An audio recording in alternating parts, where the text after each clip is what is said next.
다 같이 5월 16일 화성소망교회 예배를 함께 시작하겠습니다. 같이 35장 찬송 함께 하겠습니다. 곧 영화로우신 주 이곳에 오셔서 이 모인 자들로 주 백성 삼으사 그 중에 항상 계시고 그 중에 항상 계시고 큰 영광 나타내소서.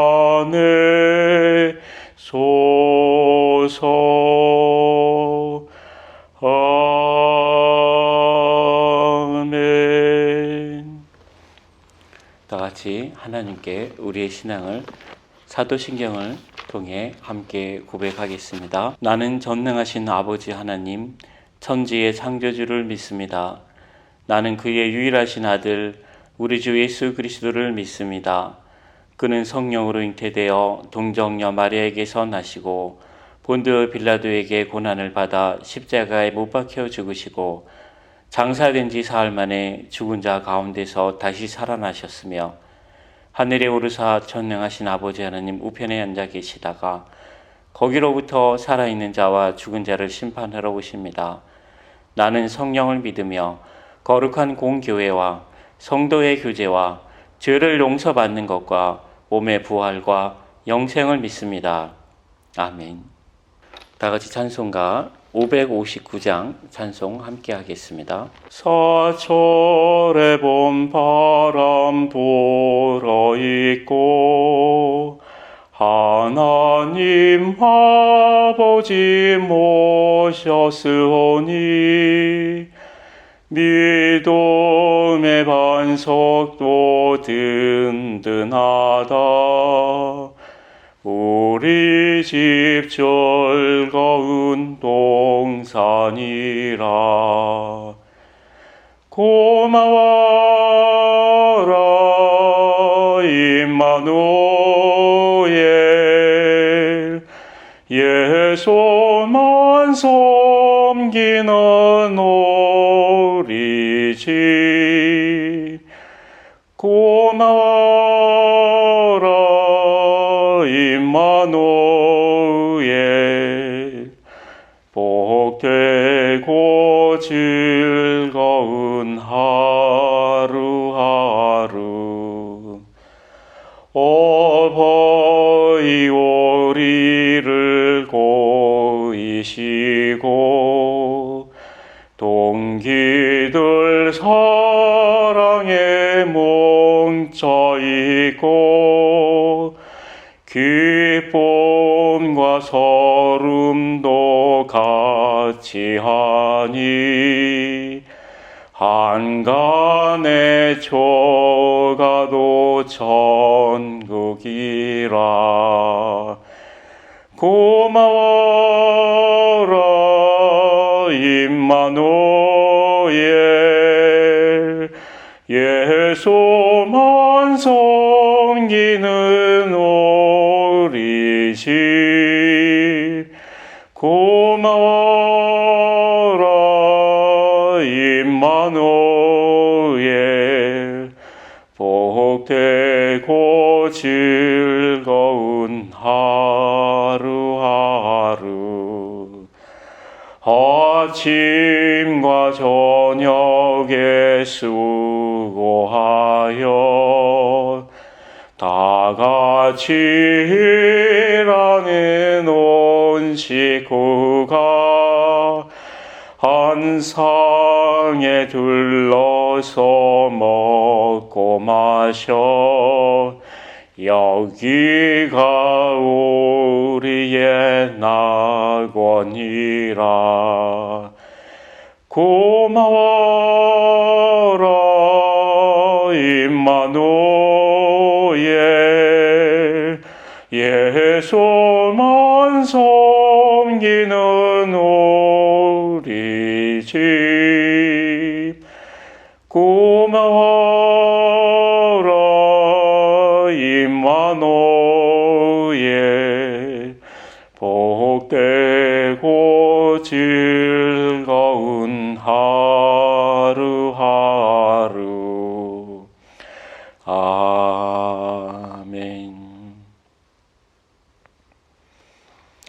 이 시간 함께 기도하겠습니다.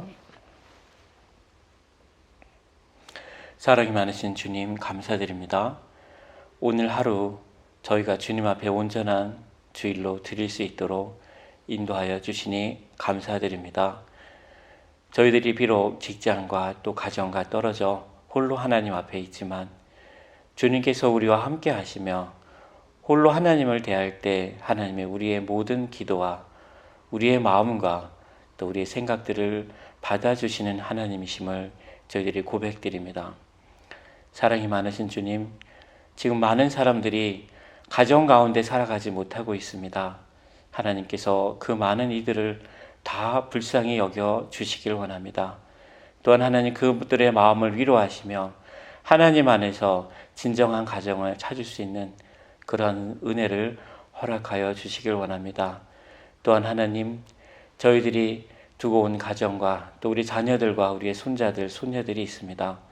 하나님께서 한 사람 한 사람 찾아가 주시며 하나님께서 그 마음 가운데 하나님 안에서 온전한 가정이 이루어지는 것을 고백하며 감사하며 찬양할 수 있는 은혜가 있도록 축복하여 주시옵소서. 5월 한 달을 보내며 이 나라에 많은 사람들이 어려운 가운데 있고 가정이 깨어져 있으며 하나님 또 그 가운데 고통당하는 수많은 자녀들이 있음을 저희들이 고백드리지 않을 수 없습니다. 하나님 아버지여, 저희들을 불쌍히 여겨주시며 특별히 하나님을 믿는 우리 성도들의 마음에 한 가정과 또는 한 자녀와 한 청소년과 한 아이를 품을 수 있는 그러한 믿음을 허락하여 주시길 원합니다.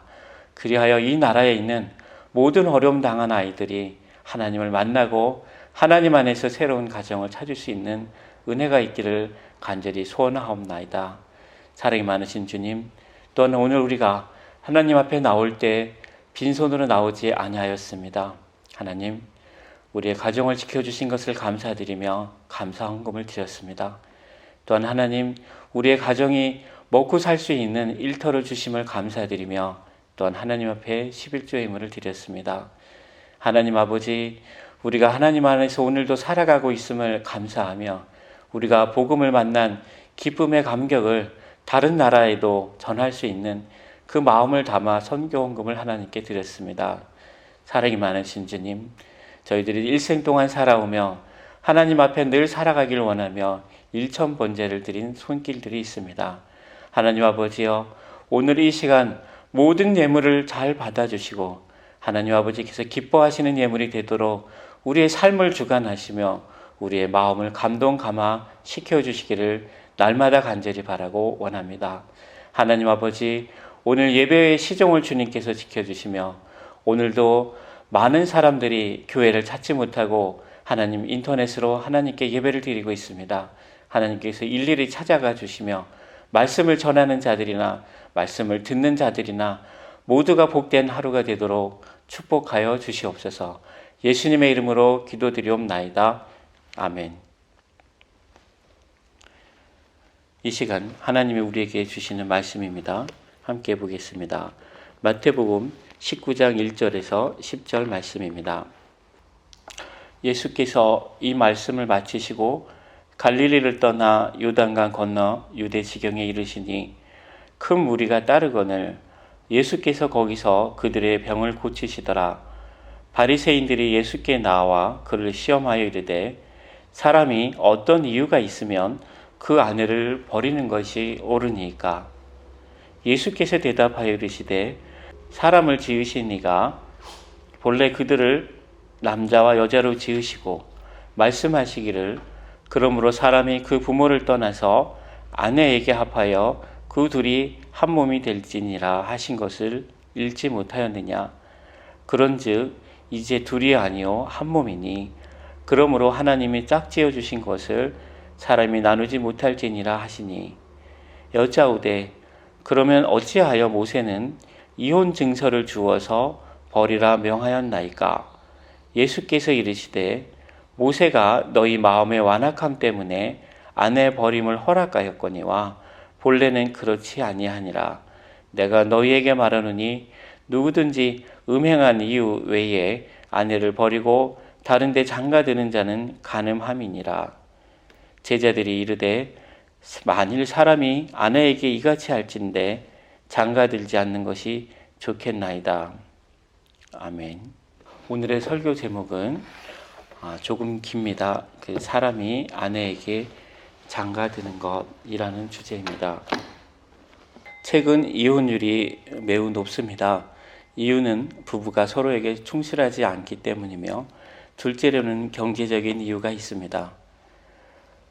기독교인 가운데 이혼율도 적지 않습니다. 문제는 이혼을 하고 나면 기존에 다니던 교회에 다니지 못하는 경우가 많습니다. 그로 인해서 교회로부터 멀어지고 신앙생활도 내려놓게 됩니다. 목회자의 입장에서는 비록 이혼을 했지만 다시 좋은 배우자를 만나기를 간절히 기도하게 됩니다. 이런 맥락에서 오늘의 말씀을 가지고 결혼의 의미를 함께 나누고자 합니다. 그래야 좋은 배우자를 알 수 있기 때문입니다. 오늘 성경 말씀은 3가지 원칙을 제시합니다. 첫째는 배우자와의 결혼은 하나님께서 주관하신다는 원칙입니다. 두 번째는 결혼은 영적인 의미를 회복해야 한다는 의미입니다. 그리고 세 번째는 결혼은 부족한 나를 위해 준비하신 하나님의 계획이다라는 것입니다. 먼저 첫 번째부터 배우자와의 결혼은 하나님께서 주관하신다는 원칙을 함께 생각해 보겠습니다. 배우자에 대한 성실은 하나님을 향한 성실입니다. 하나님께서 허락하신 사람과 재물과 생명에 대한 사명이 모든 성도들에게는 있습니다. 그 가운데서 하나님께서 우리가 결혼을 할 때 하나님 앞에 서약을 합니다. 그 이유는 결혼의 주권자가 하나님이 되시기 때문입니다. 그리고 우리는 결혼 생활을 통하여 하나님이 우리에게 사람과 재물과 생명에 대해 주신 사명을 감당하는 책임까지도 함께 갖게 됩니다. 많은 사람들은 결혼은 결혼이고 재물은 재물이고 또 생명은 생명이다 라고 생각하지만 우리 성도들은 결혼을 통하여 이 3가지 사명이 분리될 수 없다는 것을 기억해야 합니다. 재물에 대해서 성실하지 않은 사람이 사람에 대해서 성실할 수가 없고 또 사람에 대해서 성실하지 않은 사람이 생명에 대해서 성실하기가 어렵습니다. 사랑하는 성도 여러분, 부디 결혼을 통하여 하나님이 우리에게 주신 또 우리에게 맡겨주신 것들을 잘 관리하고 하나님께 상을 받는 여러분이 되시길 바랍니다. 둘째는 결혼의 의미는 영적인 의미가 있습니다. 옛날에는 집안 간의 결혼이 많았습니다. 또한 시족 간의 결혼도 많았었습니다. 이때에는 자녀를 낳으면 배우자로서 책임을 다하는 것으로 간주되었습니다. 여러분 성경에 보면 한나가 사무엘의 어머니인 한나가 아이를 낳지 못하여 하나님 앞에 나와 기도했던 사례들을 볼 수 있습니다. 그러나 현대에는 결혼은 더 이상 사회적인 행사가 아니며 출산도 사회적 의미를 갖지 못합니다. 현대에는 개인과 개인의 만남으로 결혼의 범위가 한정됩니다. 그러다 보니까 결혼은 해도 되고 하지 않아도 되는 선택이 되었습니다. 최근에는 기혼 또는 미혼이라는 말과 함께 비혼이라는 말이 자주 사용됩니다. 명절에 성숙한 조카들을 만났을 때 결혼을 언제 하냐, 사귀는 사람이 있느냐라는 말을 하는 친척이 가장 비호감이라는 설문조사도 있었습니다. 이제는 좋은 사람을 만나지 않으면 아예 결혼을 안 한다, 이런 것이 일반적으로 나와 있는 상황입니다. 외형적으로, 재정적으로 자립이 되지만 여전히 심리적으로 배우자를 만나 자신의 인생을 맡기는 것이 불안한 사람들이 최근에도 많습니다. 이런 사람들이 비혼이라는 자기의 선택을 존중해 달라고 사회를 향해서 외치고 있는 상황입니다. 현대인은 배우자와 성격이나 가치관의 차이가 커서 헤어지는 경우가 많습니다. 그러나 실제로는 자신의 내면이 불안하기 때문입니다. 결혼을 꼭 해야 하는지 또 왜 결혼을 해야 하는지에 대한 정확한 답을 갖지 못했기 때문입니다. 사랑하는 성도 여러분, 믿음의 자녀를 갖는 것은 결혼의 가장 중요한 의미입니다. 믿음의 자녀가 아니면 온전히 부모를 떠날 수 없습니다. 불안합니다. 그래서 부모를 온전히 떠나지 않은 사람들이 결혼하는 경우에 쉽게 헤어지게 됩니다. 왜냐하면 부모를 떠나서 정신적으로, 재정적으로 자립이 안 되면 결혼을 유지할 수 없기 때문입니다. 결혼이 개인 간의 만남과 선택이기 때문에 돈이 많아도 재정이 넉넉해도 불안할 수밖에 없습니다. 돈이 많으면 쓰고 싶고 돈과 시간을 소비하는 데 사용하게 됩니다. 모두 불안하기 때문입니다. 그리고 함께 여행도 하고 싶고 쇼핑도 하고 싶은데 배우자가 시간이 없습니다. 그러다 보니 유대감이 낮아지고 나중에는 혼자 시간과 공간에 제한 없이 소비하는 것을 추구하게 됩니다. 정신분석학자 락강은 배우자와 함께 쇼핑하고 여행하고 싶어하는 것은 본질적인 욕망이 아니라고 지적합니다. 자신이 정말로 바라는 것은 불안이 사라지는 것인데 그것을 대상을 추구하는 것으로 없어진다고 믿는다는 것입니다. 한마디로 요약하면 우상에게 불안을 없애달라고 구한다는 겁니다. 우상을 따라 살아가면 영원히 가짜 욕망에 휘둘리게 됩니다. 우리가 성경을 통해서 배우고 익히게 되는 지식에 따르면 인간은 결코 이 짐을 벗어날 수가 없습니다. 이러한 상황인데 기독교가 세속화되고 교회에서 믿음의 자녀들이 끊어지면 이 세상에 무슨 소망이 남아있겠습니까? 여러분, 내 자녀만 생각하는 믿음은 기독교가 아닙니다. 100년 전에 한국에 복음을 가지고 찾아왔던 젊은 부부들, 청년 의사들, 학자들은 자신의 자녀들만 돌보는 사람들이 아니었습니다. 그들은 목숨을 던져서 이 땅의 청년들을 사랑하고 고아들을 돌보고 배움에 목마른 이들을 가르쳤습니다. 그들의 한국 기독교는 빛이 있습니다. 내 자녀만 생각하는 것은 내 자녀에게 아무런 지혜를 물려줄 수 없습니다. 지혜가 없는 사람은 모든 것을 자기 중심에서 생각하고 판단합니다. 그 결과는 참으로 비참합니다. 유대인 여성으로 나치 수용소에서 덧없는 죽음들과 인간의 잔인함을 경험했던 한나 아렌트는 수용소 관련자들 개개인은 가정에서는 무척 선하고 착한 아빠들이라고 이야기했습니다.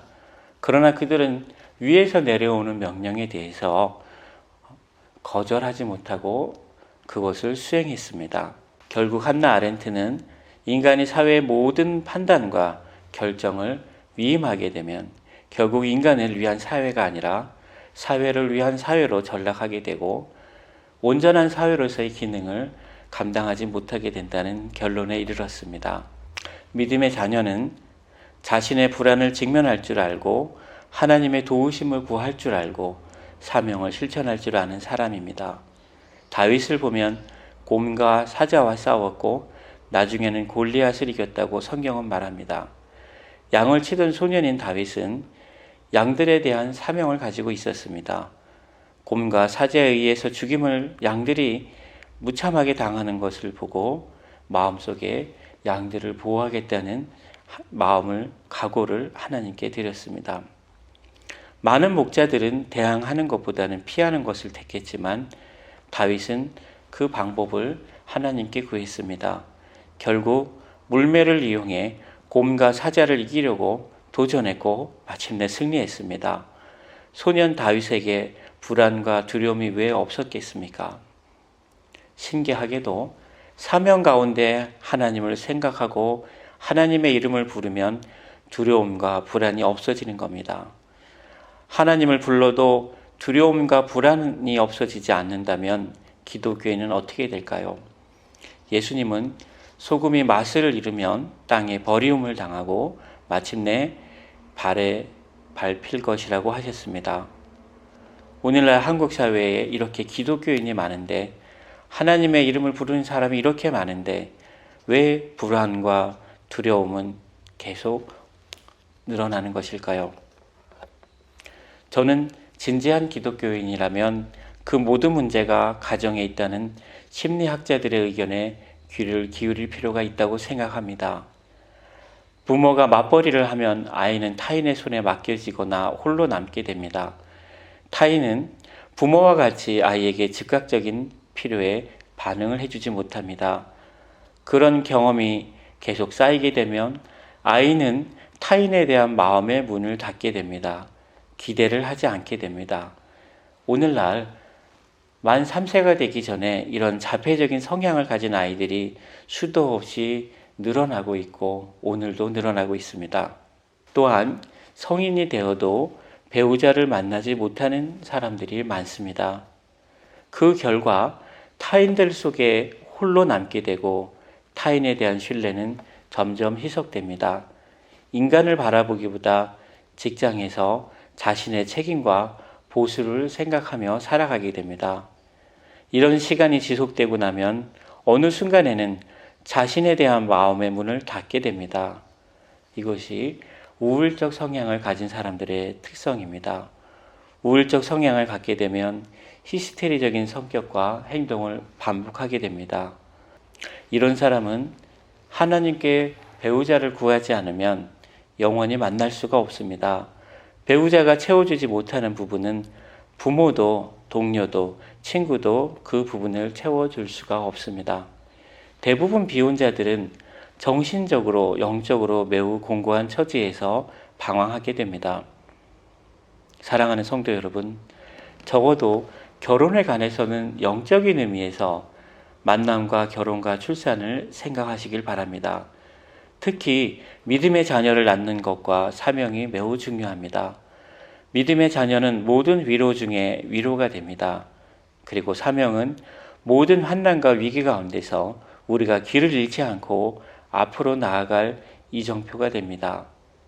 우리가 아무리 바쁘더라도, 아무리 급한 일이 있더라도, 아무리 중요한 일이 있더라도 믿음의 자녀를 낳고 믿음의 자녀로 기르고 믿음의 자녀로 세우는 것에 우선적인 우리의 가정의 목표를 드실 수 있는 여러분이 되길 바랍니다. 또한 우리의 일이 아무리 급하고 아무리 중요하고 그것으로 인하여 우리에게 많은 이익이 온다고 할지라도 우리가 이런 모든 어려움 가운데서도 우리에게 하나님의 사명을 주셨음을 기억하며 그것을 통해 여러분이 길을 잃지 않고 앞으로 나아갈 수 있는 여러분이 되기를 간절히 기도드립니다. 마지막으로 결혼은 부족한 나를 위해 준비하신 하나님의 계획입니다. 예수님은 하나님 나라를 혼인잔치에 비유하셨습니다. 혼인잔치에는 다리를 저는 자도 있고 안진뱅이도 있으며 벙어리와 소경도 있습니다. 그 모두가 초대를 받아 잔치 자리에 참여한 것입니다. 인간에게 배우자는 창세기 말씀을 보면 돕는 자이며 한 몸입니다. 하나님께서 남자와 여자를 만드신 이유는 인간은 누구나 개인으로서 불완전하기 때문입니다. 구약 성경에서 하나님께서 가증하게 보신 일이 있습니다. 믿음의 약속 가운데 결혼한 배우자가 있는데 이방 여인과 또 결혼을 하는 것입니다. 그리고 믿음의 배우자에게 폭언과 폭행을 휘두르는 것입니다. 하나님의 은혜로 바벨론 포로 생활을 마치고 돌아왔지만 이스라엘의 지도층은 여전히 믿음의 가정의 소중함을 모르고 있었습니다. 믿음의 가정은 하나님의 약속이 됩니다. 성경에서 약속한 모든 약속은 믿음의 가정을 통해 이루어지고 다시 다음 세대로 이어지게 됩니다. 3.1 운동이 한반도에서 일어날 당시 조선에는 2,400만 정도의 인구가 있었습니다. 기독교인의 수는 10만도 채 되지 않았습니다. 그럼에도 33인 민족 대표에서 기독교인이 굉장히 많은 비중을 차지했습니다. 인구는 적었지만 사회를 움직이는 기독교인의 영향력이 매우 컸던 것입니다. 오늘날 한국 사회에는 1,000만이 넘는 성도가 있고 70만이 넘는 교회도 있습니다. 그럼에도 사회를 움직이는 영향력은 미미합니다. 그 이유는 믿음의 가정이 지극히 세속화되었기 때문입니다. 돈을 벌고 학력을 높이고 건강을 유지하는 모든 이유가 자기 자신과 자기 가정을 위해서 일하는 것입니다. 그 결과 믿음의 자녀들이 없어졌습니다. 교회 학교가 없는 교회들이 너무나 많아졌습니다. 그러자 이어서 신학교가 학생이 미달인 곳이 너무나 많습니다. 학부 자체를 유지할 수 없는 신학교가 오늘날 한국에서 대부분입니다. 이러한 상황을 경고하는 목소리가 10주년이 지났지만 전혀 개선되지 않고 있습니다. 이 상황은 자기 자신과 자기 가족만 위하는 세속적인 신앙의 결과입니다. 마치 믿음의 가정을 향한 하나님의 축복만 강조하고 믿음의 가정을 향한 하나님의 사명은 외면하고 있는 것과 같습니다. 믿음의 가정을 향한 축복은 사명을 감당하는 데 필요한 것입니다. 그 사명은 믿음의 자녀를 낳는 것입니다. 믿음의 자녀는 하나님의 사명을 깨닫고 작은 일에 충성하며 스스로 소외된 자들을 찾아가고 가난한 나라를 위한 선한 사업에 관심을 기울이는 자녀들입니다. 오늘날 한국교회는 마가복음 4장에 나오는 상황과 같습니다. 방주와 같은 교회 안에 많은 사람이 주님을 모시고 있다고 말합니다. 배가 가운데로 나아가자 풍랑이 크게 일어납니다. 바람이 거세게 불고 바닷물이 배 안으로 들어오기 시작합니다. 그 가운데 누구도 주님께서 풍랑을 잠잠하게 하실 수 있다고 생각하지 못했습니다. 예수님이 일어나 풍랑과 거친 파도를 향해 잠잠하라고 말씀하셨고 모든 상황과 위기는 종료되었습니다. 사랑하는 성도 여러분, 우리 자신의 부족함을 다른 사람이 돕지 않으면 그 부분은 영원히 비어있게 됩니다. 특별히 배우자는 이 부족한 부분이 온전해지기를 바라는 하나님의 계획 가운데 있습니다. 우리 삶의 모든 문제가 하나님이 해결해 주실 수 있다는 믿음이 없는 가정은 믿음의 가정으로서 역할과 기능을 감당할 수가 없습니다. 사랑하는 성도 여러분, 여러분 모두가 믿음의 가정으로서 하나님을 바라며 하나님으로부터 주어지는 권능과 은혜 가운데 살아가실 수 있는 여러분이 되시길 바랍니다. 우리 인간의 지혜로는 믿음의 가정을 향한 하나님의 계획을 헤아릴 수도 없고 참여할 수도 없습니다. 우리 가정 안에 일어나는 모든 일들은 하나님의 시각에서 볼 수 있어야 합니다. 때가 되면 반드시 큰 은혜가 여러분의 심령 가운데 임하게 될 것입니다. 하나님의 시각에서 바라보면 어느 하나도 불필요한 일은 없고 불필요한 사람도 없습니다. 반드시 우리를 온전케 하시는 하나님의 은혜가 그 가운데 항상 있습니다. 부디 여러분의 가정을 성령님께서 능동적으로 일하시는 공간이 되도록 간구하시길 바랍니다. 기도하겠습니다. 사랑이 많으신 주님 감사드립니다. 저희들이 믿음의 가정을 소망하며 이번 5월달을 함께 보내고 있습니다. 저희와 떨어져 있는 가족들 불안합니다. 또 저희 마음도 불안하고 떨어져 있는 가족들도 오직 하나님의 은혜만 구하고 있을 뿐입니다. 사랑이 많으신 주님, 이런 험한 상황을 통하여 또 이런 안타까운 상황을 통하여 우리 모두가 믿음의 가정으로 하나님 앞에 설 수 있는 은혜가 있기를 간절히 바라고 원합니다. 하루하루 우리 안에 일어나는 일들과 우리가 만나는 모든 사람들을 통하여 하나님의 음성을 들을 수 있는 믿음의 가정이 될 수 있도록 저희들 한 사람 한 사람을 축복하여 주시길 원합니다. 특별히 하나님, 요즘 많은 사람들이 직장을 구하지 못하며 직장 가운데 있어도 불안한 가운데 있습니다. 또한 요즘 많은 사람들이 배우자를 만나지 못하며 또 배우자를 만난 가운데서도 불안한 가운데 있습니다. 사랑이 많으신 하나님, 이런 때 우리가 무엇보다도 먼저 믿음의 가정을 구할 수 있는 저희들이 되도록 인도하여 주시옵소서. 하나님의 원하시는 축복이 믿음의 가정을 통하여 나타나며 이어진다는 것을 우리들이 고백하며 살아갈 수 있는 저희가 되도록 인도하여 주시옵소서. 이 시간 저희와 함께하여 주심을 감사드리며 예수님의 이름으로 기도드리옵나이다. 아멘. 우리는 주님을 늘 배반하나 함께하겠습니다. 우리는 주님을 늘 배반하나 내 주 예수 여전히 널 부르사 그 참되신 사랑을 베푸시나니 내 형제여 주님을 곧 따르라.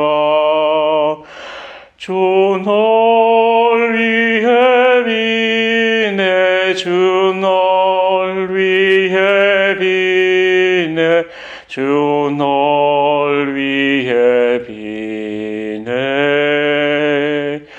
항상 비시네. 아멘. 화성소망교회 소식 안내드립니다. 5월 23일은 화성소망교회 30주년 기념 행사가 있습니다.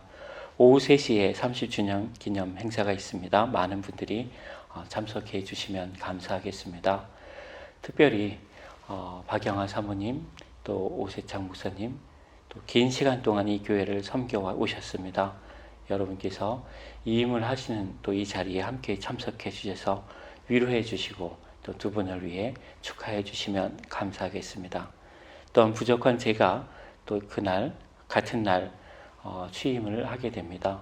작년 10월에 담임으로 노회에서 파송이 되었지만 여러 가지 부족한 가운데 지금까지 또 교회를 섬겨왔습니다. 여러분을 섬기는 일에 여러분과 함께 동역하고 또 일들을 잘 감당할 수 있도록 함께 축하해 주시고 응원해 주시면 감사하겠습니다. 또한 6월 달에 우리 절호 집사님 수술이 준비되어져 있습니다. 기억나실 때마다 기도해 주시기 바라고요. 올해는 화성소망교회가 회복과 자활을 돕는 교회라는 표어를 가지고 여러분과 함께 달려가고 있습니다.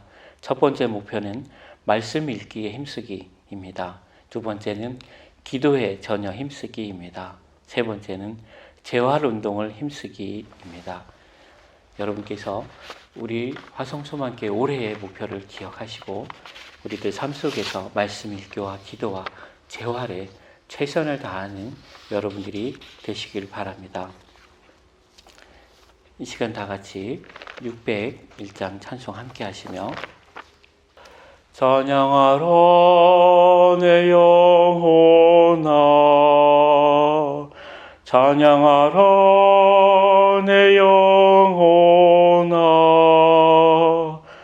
온 마음과 정성 다하여 주 찬양하라 경배하라 내 영혼아 경배하라 내 영혼아 온 마음과 정성 다하여 주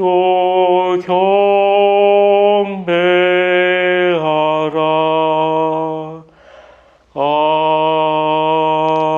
아멘. 다 같이 기도하겠습니다. 제자들이 예수께 이르되 사람이 아내에게 이같이 할진대 장가들지 않는 것이 좋삼나이다 라고 제자들이 말했습니다. 이 말씀을 통하여 하나님 우리 마음속에 깊은 회개가 일어나도록 하시며 우리가 믿음의 가정으로 하나님 살아가지 못했음을 또한 하나님께 고백하게 하시며 하나님 또한 우리가 믿음의 가정으로 살아가야만 우리의 삶의 답이 있으며 또 우리의 사회가 온전해질 수 있음을 하나님께 고백드리게 하여 주시옵소서. 이제는 믿음의 가정으로 하나님 앞에 나아가기를 간절히 소망하는 우리 화성소망교회와 하나님 또 믿음의 가정 가운데 살아가는 모든 이들에게 하나님의 은혜와 예수 그리스도의 구속하심과 성령님의 날마다 감동 감화하시는 은혜가 이제로부터 영원까지 영원토록 함께 하시기를 간절히 축원하옵나이다. 아멘. 이상으로 오늘 예배를 마치겠습니다. 감사합니다.